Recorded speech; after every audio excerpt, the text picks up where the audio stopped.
आइए समझते हैं निश्चयवाद। निश्चयवाद क्या होता है?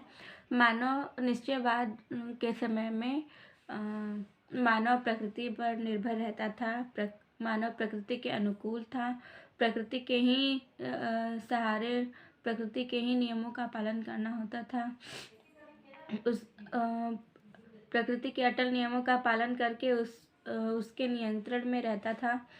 मानव प्रकृति से डरता था और प्रकृति की पूजा भी करता था। निश्चयवाद के समय प्रकृति शक्ति संपन्न, पूजनीय, सम्माननीय थी, अतः इसे पर्यावरणीय निश्चयवाद भी कहा गया है। उदाहरण के लिए आदि मानव फलों, पत्तों, जीवों को खाते थे।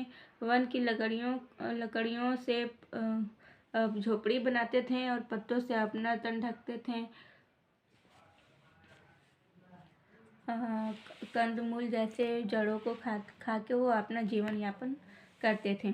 आइए देखते हैं संभववाद। संभववाद मानव प्रकृति में परिवर्तन करने लगा। मानव जब धीरे धीरे सोचने समझने की शक्ति में विकास हुआ तो वो धीरे धीरे मानव अपनी स्थिति में परिवर्तन करने लगा और मानव प्रकृति को अपने अनुरूप ढालकर प्रकृति का मानवीकरण करने को ही संभववाद कहा गया है। संभववाद में मानव प्रौद्योगिकी का प्रयोग करके प्रकृति के नियंत्रण से छुटकारा पा लिया। अब मानव प्रकृति के नियमों का उल्लंघन कर, प्रकृति के नियमों के विरुद्ध होकर भी अपना जीवन यापन करने लगे हैं। प्रकृति के भय से मुक्त होकर प्रकृति को अपने अनुरूप ढालने लगे हैं।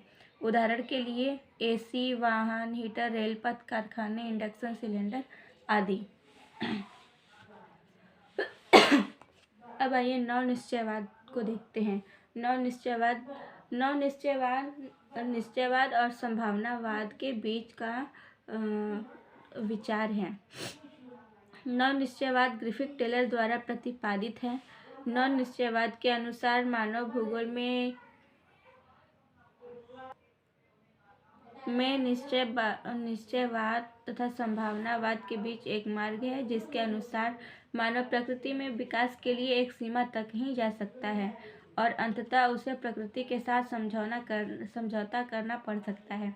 उदाहरण के लिए एसी, फ्रिज, कारखानों से निकलती हानिकारक गैस ग्लोबल वार्मिंग को बढ़ा रही है।